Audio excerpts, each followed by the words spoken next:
ഇറാനിലെ കരുത്തനായ പ്രസിഡന്റ് ഇബ്രാഹിം റൈസിയുടെ മരണത്തിന് പിന്നിൽ ഇസ്രായേലാണെന്ന് ഇറാൻ ആരോപിച്ചിരിക്കുന്നു. ഇസ്രായേലിന്റെ ചാരസംഘടനയായ മൊസാദിന്റെ രീതിയാണ് ഇരുചെവി മറുചെവി അറിയാതെ വ്യക്തികളെ കൊന്നുതള്ളുക എന്നുള്ളത്. ഇബ്രാഹിം റൈസിക്കും അതുതന്നെയാണ് സംഭവിച്ചിരിക്കുന്നത് എന്നാണ് ഇറാന്റെ പ്രാഥമിക അന്വേഷണം. ഇബ്രാഹിം റൈസിയെ കൊന്നത് ഇസ്രായേലാണെങ്കിൽ ഇസ്രായേലിന്റെ പൊടി പോലും കാണിക്കില്ല എന്ന് ഇറാൻ വ്യക്തമാക്കി കഴിഞ്ഞു. ഇതുവരെ ഇറാൻ വ്യക്തമാക്കി കഴിഞ്ഞു ഇബ്രാഹിം റൈസിയുടെ കൊലപാതകത്തിന് പിന്നിൽ ഇസ്രായേലാണെങ്കിൽ ഇസ്രായേൽ എന്ന രാജ്യം കാണില്ല. മാത്രമല്ല, അമേരിക്കയുടെ ചാരസംഘടനയായ സിഐഎയും അവർ സംശയിക്കുന്നു.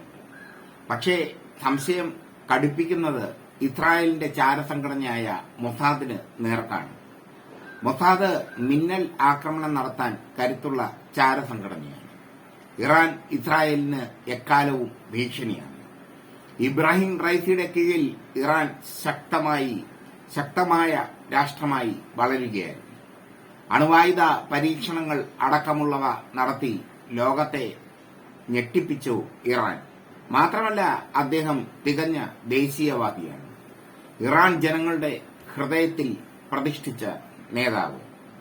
ഇറാനകത്ത് അദ്ദേഹത്തിനെതിരെ ആഭ്യന്തര കലാപം ഉണ്ടായിരുന്നു മുമ്പ്.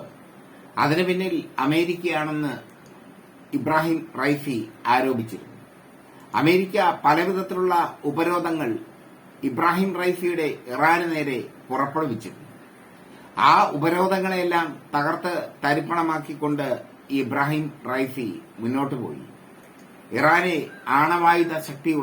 അണുവായുധ ശക്തിയുള്ള രാജ്യമാക്കി മാറ്റി. ഈ സാഹചര്യത്തിലാണ് അദ്ദേഹം കൊല്ലപ്പെടുന്നത്. അതും അസർബൈജാനിൽ വെച്ച്. അസർബൈജാനും ഇസ്രായേലും തമ്മിൽ വലിയ ബന്ധമാണ്. ഇസ്രായേലിന്റെ ചാരസംഘടന മൊസാദാണ് ഇബ്രാഹിം റൈസിയെ വധിച്ചതെന്ന് ഇറാന്റെ പ്രാഥമിക അന്വേഷണം പറയുന്നു. രണ്ടാംഘട്ട അന്വേഷണം നടക്കുകയാണ്. രണ്ടാംഘട്ട അന്വേഷണത്തിൽ ഇബ്രാഹിം റൈസിയുടെ മരണം സ്വാഭാവിക മരണമല്ലെങ്കിൽ ഇസ്രായേൽ വിവരമറിയും. ഇറാനോട് ചെറുത്തു നിൽക്കാൻ പറ്റിയ ആയുധബലമൊന്നും ഇസ്രായേലിനില്ല. ഇസ്രായേലിനെ സഹായിക്കാൻ അമേരിക്ക പുറപ്പെട്ടാൽ അമേരിക്കയും വിവരമറിയും. ഇപ്പോൾ പുതിയൊരു ശാക്തിക ചേരിതിരിവ് ലോകത്ത് ഉണ്ടായിരിക്കും. റഷ്യ, ഇറാൻ, ചൈന, ഉത്തര കൊറിയ എന്നിങ്ങനെയുള്ള ശാക്തിക വേർതിരിവ്. ഇന്ത്യയും ഇറാന് പിന്തുണ നൽകുന്ന രാജ്യമാണ്. അമേരിക്ക ഉപരോധം ഏർപ്പെടുത്തിയപ്പോൾ സകല പിന്തുണയും നൽകുവാൻ ഇന്ത്യയും തയ്യാറായി. എന്തായാലും ഇബ്രാഹിം റൈസിയുടെ മരണം അത് വല്ലാത്തൊരു ദുരൂഹതയായി അവശേഷിക്കുന്നു. ഇറാന്റെ ഹൃദയസ്പന്ദനമാണ് ഇബ്രാഹിം റൈസി. അദ്ദേഹത്തിന്റെ കരുത്താണ് ഇറാന്റെ പ്രത്യേകത. ഗസയിൽ ഇസ്രായേൽ വംശഹത്യ നടത്തിയപ്പോൾ ആദ്യം മുതൽ തന്നെ എതിർത്ത രാഷ്ട്ര തലവനാണ് ഇബ്രാഹിം റൈസി. ഇതിനു മുമ്പ് ഇറാന്റെ ആണവ ഉപദേഷ്ടാവും ഇറാൻ സൈന്യത്തിന്റെ എല്ലാമെല്ലാമായ കാസിം സുലൈമാനിയെ അമേരിക്ക വധിച്ചിരുന്നു.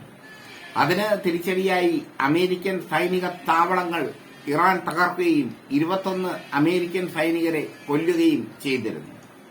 കാസിം സുലൈമാനിയുടെ മരണവാർഷികത്തിന്റെ അന്ന് ഇറാനിൽ വലിയ സ്ഫോടനമുണ്ടാകുകയും ഒരുപാട് പേർ കൊല്ലപ്പെടുകയും ചെയ്തു. ഇതിനൊക്കെ പിന്നിൽ അമേരിക്കയും ഇസ്രായേലുമാണെന്ന് ഇറാൻ ആരോപിച്ചിരുന്നു അന്ന്. ഇപ്പോൾ കളിച്ചിരിക്കുന്നത് അവരുടെ പ്രസിഡന്റിനെ തന്നെ കൊന്നുകൊണ്ടാണ്. അവരുടെ പ്രസിഡന്റ് കൊല്ലപ്പെട്ടതിന് പിന്നിൽ മൊസാദിന്റെ കൈയുണ്ടെന്ന് പ്രാഥമിക അന്വേഷണത്തിൽ ഇറാൻ പറയുന്നു, ആരോപിക്കുന്നു. രണ്ടാംഘട്ട അന്വേഷണം നടക്കുകയാണ്. രണ്ടാംഘട്ട അന്വേഷണത്തിന് അമേരിക്കയുടെ കൂടി സഹായം ഇറാൻ തേടിയിട്ടുണ്ട്.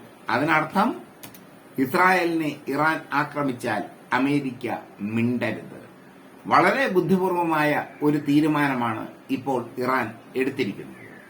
ഇസ്രായേലിന് നേർക്ക് ഒരാക്രമണം ഇറാൻ നടത്തും എന്നുള്ളത് ഏകദേശം ഉറപ്പാണ്. ഇബ്രാഹിം റൈസിയുടെ മരണത്തിന് പിന്നിൽ ഇസ്രായേലാണ്. മൊസാദിന്റെ രീതിയിലുള്ള ആക്രമണമാണ് നടന്നിരിക്കുന്നത്. സ്വാഭാവികമായും ഹെലികോപ്റ്റർ അപകടത്തിൽപ്പെടുമ്പോൾ അപായ സൈറൻ മുഴങ്ങേണ്ടതാണ്. പക്ഷേ അപായ സൈറൻ മുഴങ്ങിയിട്ടില്ല. പൈലറ്റ് അപായ സൈറൻ മുഴക്കിയിട്ടില്ല. ഇതിനർത്ഥം മിന്നൽ ആക്രമണത്തിൽ പൈലറ്റും അന്തം വിട്ടു പോയി എന്നുള്ളതാണ്. എന്തായാലും മഞ്ഞുമൂടിയ മലനിരകൾക്ക് മേൽ തകർന്നു വീണ ഹെലികോപ്റ്റർ ലോക സമാധാനത്തെ തകിടം മറിക്കുന്നു. മഞ്ഞിൽ നിന്ന് ഉയർത്തെഴുന്നേൽക്കുന്നു തീപ്പൊരികൾ. മൂന്നാം ലോക മഹായുദ്ധം തന്നെ ഇതിലൂടെ സംഭവിക്കാം. ഇറാൻ ജനങ്ങൾ കട്ട കലിപ്പിലാണ്. തിരിച്ചടിക്കണം, ഇസ്രായേലാണ് മരണത്തിന് പിന്നിലെന്ന്, ഇബ്രാഹിം റൈസിയുടെ മരണത്തിന് പിന്നിൽ ഇസ്രായേലാണെന്ന് അവർ പറയുന്നു. അതുകൊണ്ട് തന്നെ തിരിച്ചടിക്കാൻ വേണ്ടി അവർ കാത്തിരിക്കുന്നു. ഏത് നിമിഷവും തിരിച്ചടി ഉണ്ടാകും ഇസ്രായേലിൽ. ഇറാൻ പ്രസിഡന്റിന്റെ മരണം അതിനുള്ള മുന്നോടിയാണ്. അതിനിടയിൽ മറ്റൊരു കഥ മെനയുന്നുണ്ട് ഇസ്രായേലും അമേരിക്കയും നാറ്റോ രാജ്യങ്ങളും. ഇബ്രാഹിം റൈസിക്ക് ഇറാനകത്തു തന്നെ ശത്രുക്കളുണ്ട്. അദ്ദേഹം പ്രസിഡന്റായി ചുമതലയേറ്റ ശേഷം ഇറാനിൽ പലതരത്തിലുള്ള ആഭ്യന്തര കലാപങ്ങൾ ഉണ്ടായിട്ടുണ്ട്. ഇറാനിലെ റബൽ ഗ്രൂപ്പാണോ അദ്ദേഹത്തെ അപകടപ്പെടുത്തിയത് എന്ന് സംശയിക്കേണ്ടിയിരിക്കുന്നു എന്നാണ് അമേരിക്കയും ഇസ്രായേലും പറയുന്നത്. പക്ഷേ ഇത്തരം പറച്ചിലുകളൊന്നും ഇറാൻ വകവയ്ക്കുന്നില്ല. അവരുടെ പ്രാഥമിക അന്വേഷണത്തിൽ സംശയമുനകൾ എത്തി നിൽക്കുന്നത് ഇസ്രായേലിന് നേർക്ക് തന്നെ. എന്തായാലും ലോകം ഭീതിയിലാണ്. ഇറാൻ പ്രസിഡന്റിനെ കൊന്നതാണോ എന്ന ചോദ്യം ഇനിയും അവശേഷിക്കുന്നു. പ്രാഥമിക അന്വേഷണത്തിൽ അതൊരു കൊലപാതകമാണെന്ന് പറയുന്നു ഇറാൻ. രണ്ടാംഘട്ട അന്വേഷണത്തിലും അത് കൊലപാതകമാണെന്ന് തെളിഞ്ഞു കഴിഞ്ഞാൽ ലോകം കാണാൻ പോകുന്നത് ഭീകരമായ യുദ്ധത്തിന്റെ അവസ്ഥയായിരിക്കും. മാത്രമല്ല, റഷ്യ ഇറാന് എല്ലാവിധ സപ്പോർട്ടും നൽകിയതും ശ്രദ്ധേയം. റഷ്യ സ്വന്തം നിലയ്ക്ക് അന്വേഷിക്കാൻ തയ്യാറാണെന്ന് ഇറാനെ അറിയിച്ചു കഴിഞ്ഞു. ഇറാൻ ഭരണകൂടത്തെ അറിയിച്ചു കഴിഞ്ഞു. ഇബ്രാഹിം റൈസിയുടെ മരണം വലിയ ഒരു സമസ്യയായി നിൽക്കുന്നു. ഇറാൻ പ്രസിഡന്റ് ഇത്രയും സുരക്ഷയില്ലാതെ സഞ്ചരിക്കില്ല. അദ്ദേഹത്തിന്റെ ഹെലികോപ്റ്ററിന് പിന്നിൽ അകമ്പടി വാഹനങ്ങൾ ഉണ്ടായിരുന്നു. അകമ്പടി വിമാനങ്ങളും ഹെലികോപ്റ്ററുകളും ഒക്കെ ഉണ്ടായിരുന്നു. പക്ഷേ അദ്ദേഹത്തിന്റെ ഹെലികോപ്റ്റർ കൃത്യമായി അപകടത്തിൽപ്പെട്ടു. ഇനി മറ്റൊരു സംശയവും നിലനിൽക്കുന്നു. പൈലറ്റിനെ മൊസാദ് വിലയ്ക്ക് വാങ്ങി. പൈലറ്റിനെ പണം കൊടുത്ത് മൊസാദ് വിലയ്ക്ക് വാങ്ങി.